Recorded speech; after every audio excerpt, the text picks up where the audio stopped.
Welcome back to the Deep Dive. There's a name that's been buzzing around, especially since Gamescom 2025, Swords of Legends. Yeah, definitely hearing that name a lot.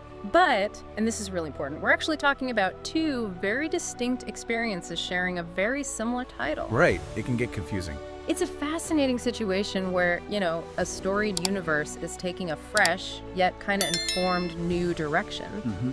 So for you, our mission today is to thoroughly explore both the brand new standalone auction RPG that just made its global debut. The one from Gamescom. Exactly. And the earlier MMORPG that many of you might remember. Yeah, the online one. We'll unpack their unique paths, the lessons learned maybe, and what this all means for what seems like a really compelling Chinese IP. What's immediately striking is this clear distinction, like you said. The new Swords of Legends is a single-player action RPG. Okay. Developed by Oregon Shanghai, and it's built on Unreal Engine 5. UE5. Yeah. And this is the game that just had its world premiere at Gamescom 2025. A completely fresh, standalone adventure. Right. In stark contrast, many players will be familiar with Swords of Legends Online, which was, a massive multiplayer online role-playing game. An MMORPG. Totally different beast. Totally. And the insights from that MMORPG paint a very different picture. Understanding its journey is, I think, absolutely crucial context for appreciating what this new release is aiming for. Absolutely. Think of it as exploring two branches of the same family tree, maybe, each with its own story, but both drawing from this incredibly rich heritage. That's a good way to put it. Our deep dive today is to understand this universe, unpack what makes the new title so intriguing, and maybe learn directly from the triumphs and challenges of its online predecessor. Sounds like a plan. Okay, let's jump straight into this new horizon then. The new single-player Swords of Legends. Yeah. It immediately throws you into a really unique narrative. Okay, tell me about it.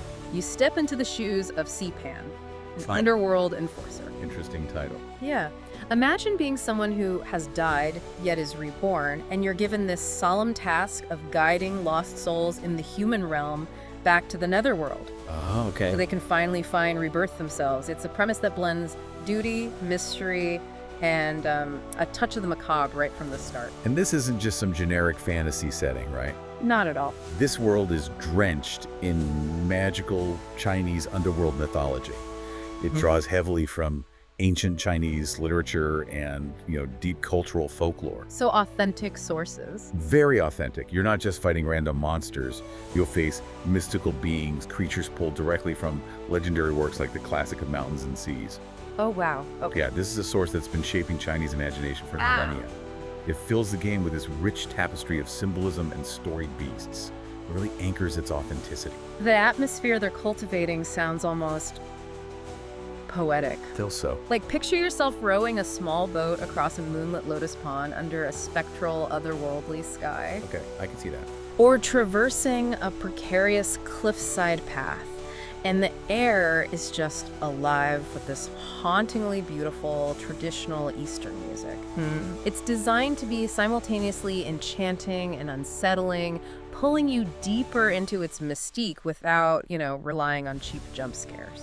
That sounds really appealing. Yeah. And if we connect this to the bigger picture, this new Swords of Legends is actually a pretty pivotal moment How's that? because it's the first global launch of the award-winning Gujian franchise. Ah, the Gujian series, right? Exactly. Mm. This series has been a beloved single-player RPG phenomenon in China for 15 years. Sold over 6 million copies domestically. That's huge. It is. So while this new game offers a fresh storyline and new characters, making it accessible for newcomers, Good for the global market. right, it's also expanding a grand mythological setting and narrative structure that already has this profound established legacy. It's really an opportunity for a global audience to finally experience this celebrated IP.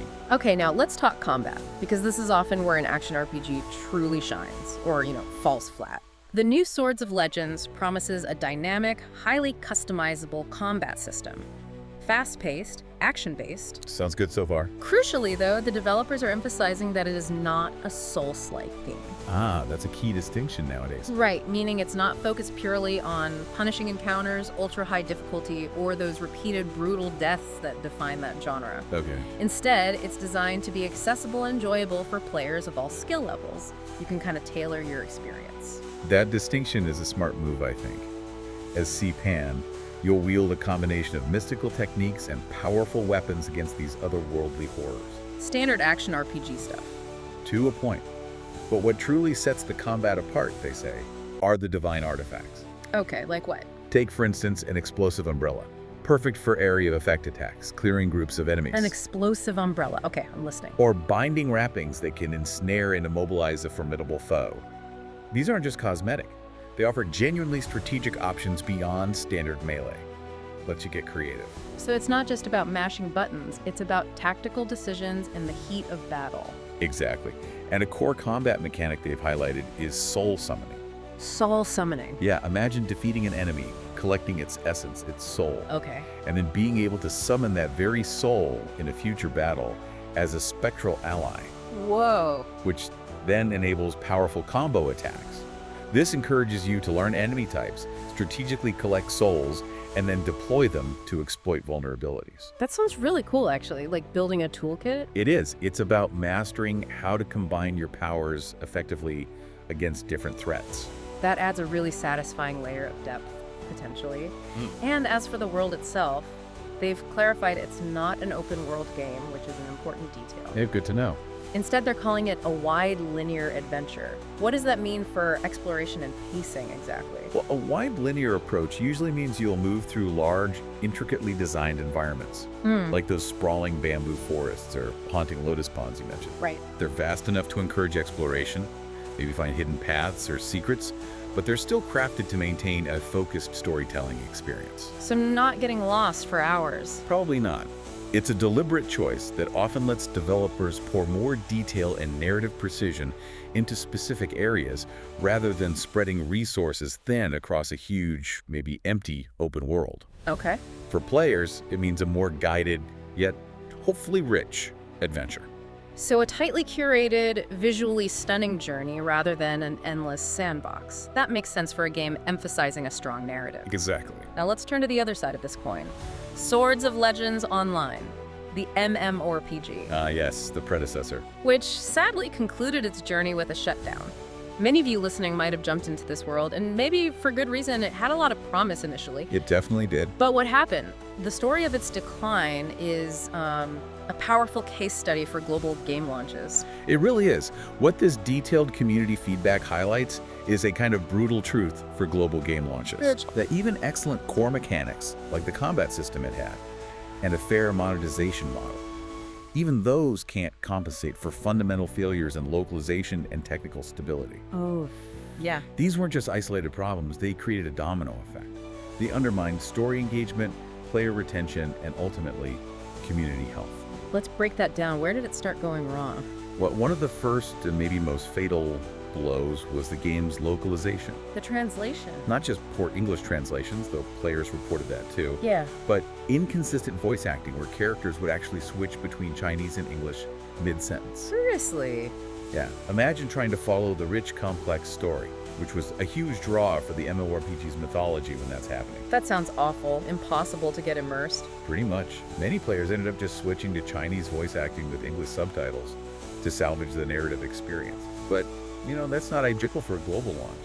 No kidding. That immediately sounds like a massive barrier. If you can't connect with the story, it's hard to stay invested in an MMO. Precisely. And compounding that was the technical side. Significant performance and optimization issues. Ah, the dreaded performance problems. Yeah. Players, even those with high-end PCs, reported frustratingly low frame rates, sometimes as low as 10 to 30 FPS, Oh, wow. even in relatively basic dungeons. Well, For an MMORPG, where responsive combat and smooth performance are just paramount, this was critical, unplayable, basically. especially for large-scale PvP. People said it became an unplayable slideshow. It just undercut any enjoyment. That combination, terrible localization and crippling performance, sounds like a recipe for disaster in any online game. Did these fundamental flaws just overshadow everything else? So they absolutely did. As a result, the game saw a rapid decline in active players. Lost something like 93% of its daily players in just 3 months. 93%. Ouch. Yeah, and a widespread lack of marketing and advertising from the Western publisher, GameForge, was frequently cited as a major contributing factor. So it wasn't even getting the word out properly. It felt like a game with a lot of potential just wasn't given the necessary support to really thrive in the West. Were there other issues beyond the technical stuff? Oh yeah, Beyond the technical and marketing issues, community toxicity also became a significant problem. Always a danger in online spaces. For sure. Players recounted instances of rage quitting, blaming others, and apparently some particularly nasty personal attacks and direct messages, Yikes. with little to no moderation or repercussions from the publisher reported. This just corroded the social fabric that makes an MMORPG vibrant. So the community side wasn't managed well either. It seems not. And while some players did find the daily and weekly tasks rewarding, for many, the repetitive nature of the content started to feel like a chore, like work rather than fun. The dreaded MMO grind. Exactly. Even server issues, like high ping for NA West players despite good internet connections, just chipped away at the overall experience, little things adding up. It's compelling, though, that even with all those challenges, certain elements did captivate players. Oh, definitely. Beyond the praised combat and the ethical monetization, what specific aspects hinted at its underlying potential, made its failure feel, well, more poignant? You're right, it wasn't all bad. Yeah. The combat system itself was consistently described as one of the best in the genre. Really? Even with performance issues? The core mechanics, yeah. Fast-paced, action-based, impressive combos. That was a genuine strength. Okay. Another significant point of praise was its no pay-to-win model. The cash shop was purely cosmetic. That's always a massive plus for players, especially these days. Huge draw. A rare ethical stance in the MMORPG space. And the housing system also receives high marks. Incredibly detailed and customizable. Better than other MMOs. Some players even considered it superior to those in other really popular MMORPGs, so potential there. Wow. And despite the performance flows, the graphics and the wuxia art style, that unique blend of martial arts fantasy, mystical landscapes, classical Chinese aesthetics, Yeah, the look. that was generally well received for its aesthetic appeal. The challenging endgame content, demanding hard mode dungeons and raids, was also a highlight for coordinated teams. So for the hardcore players, there was something there. If they could overcome the other issues, yes. And let's not forget the enjoyable flying mechanics, a fun way to get around the world. So it really sounds like it had strong foundations, but the execution of the online service and the global launch just stumbled badly. That sums it up pretty well. Exactly. On the economic side, Swords of Legends Online embraced that no pay-to-win model. Which players liked. Right, and while Gold Sync's mechanisms to remove currency and prevent inflation helped maintain a stable economy, the model struggled to generate enough consistent revenue for continuous improvement, at least from the publisher's perspective. The publisher side of things. It highlights that inherent challenge. Funding a live service games without direct power sales, especially when player numbers plummet. How do you keep improving it? It's a real dilemma. Players want fair non-P2W economies, but developers and publishers need sustainable revenue to keep the lights on and the game evolving. Precisely. And speaking of visuals, the MMORPG's graphics and art style, built on an earlier version of Unreal Engine, they're often praised. Yeah, you mentioned the wuxia style. But, as we discussed, that visual appeal was frequently just overshadowed by the persistent performance issues. What good are nice graphics if it runs like molasses? True. This raises a really important question then. Yeah. How does a game with rich mythology, strong core combat, genuinely appealing visuals, how does that ultimately fail when crucial elements like localization, performance optimization, community management, when those aren't adequately supported? It's a powerful case study, isn't it? For any developer thinking about a global online launch, it underscores that potential alone isn't enough. Execution of the live service model is just paramount. So let's bring it all together and look towards the future, especially for this new chapter, the Action RPG. Summarizing the new Swords of Legends Action RPG.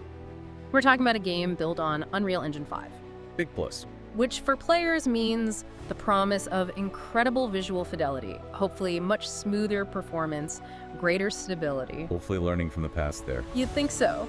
It promises a stunning world rooted in deep Chinese mythology, a dynamic yet accessible combat system, and a fresh standalone narrative designed specifically for global appeal. It really does sound like a strategic fresh start. It truly does. And contrasting this with the MMORPG's fate, it becomes incredibly clear that many of its issues, the poor translation, the performance problems, the community toxicity, the marketing woes, were fundamentally tied to its online service model Right, the MMO structure itself. and the complexities of its Western publishing deal. The new single-player premium ARPG approach, Yeah. it kind of sidesteps many of those very pitfalls. It gives Oregon Shanghai far more control of the final player experience. More control, fewer moving parts, maybe. The new ARPG is currently in mass production, release date still TBD for PC and consoles. Here's where it gets really interesting. It feels like Oregon Shanghai has taken this deliberate strategic step to reintroduce the Gujin IP globally. But this time with a strong, focused narrative, delivered as a premium standalone action RPG. It's almost like they're saying, okay, we learned from the past. And we're ready to show you the true potential of this universe on our terms. Exactly. Precisely. Being a premium, standalone action RPG in Unreal Engine 5 could allow them to deliver a far more polished, complete experience right from day one. Less pressure for constant updates, maybe? Free from the continuous pressures of live service content updates and the, frankly, external complexities of publishing a multiplayer online game in a diverse global market. It's a strategic pivot. Prioritizing Quality, narrative integrity, and a refined user experience, betting that a strong single-player foundation will build a more sustainable future for the IP globally. So what does this all mean for you listening? This new deep dive offers a truly exciting chance to experience a rich mythological world with modern action RPG mechanics. Hopefully done right this time. Potentially free from the historical baggage of its online counterpart. It's a testament to adaptation, where the history of Swords of Legends Online serves as this valuable, albeit tough, case study. Lessons learned, hopefully. It's a chance to see a beloved universe reborn, maybe with every lesson learned embedded right into its core. Fingers crossed. What a journey through the realms of Swords of Legends, both past and present. It's clear that while the Gujin universe holds immense promise, the path to global success is paved with, well, more than just stunning visuals and engaging combat. Definitely takes more than that. For you, the learner, the new Swords of Legends action RPG presents an exciting opportunity to explore a captivating world without the specific pitfalls that plagued its online predecessor. A fresh start for players, too. So as we wrap up this deep dive, consider this provocative thought. In an era where so many game companies are pushing live service, multiplayer, what does Oregon Shanghai's strategic pivot back to a premium single-player action RPG for its global debut reveal? Interesting question. What does it say about the evolving landscape of player expectations, maybe? Or developer strategies? What key advantages might they gain by focusing on a singular, polished narrative experience this time around? Something to chew on. Definitely. Thank you for joining us on this deep dive. Don't forget to follow, like, and share to support our team. We appreciate it. We'll see you next time for another in-depth analysis. Thank you. Millions of souls pour into the underworld every day. You're no different. My lord, he's here. I bid you walk the mortal world once more.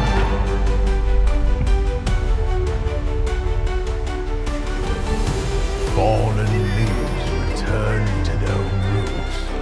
You shall gather the souls that stray. I've watched over this city for ages. Every day belongs broken again. Not one of them dies quietly. You, a soulless husk. You can judge my fate. Why wrestle rogues when their artifacts can do what brute strength cannot?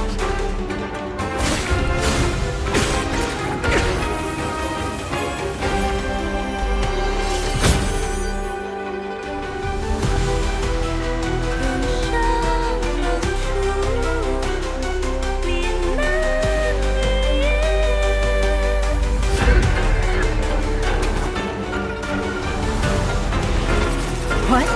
The soulless husk?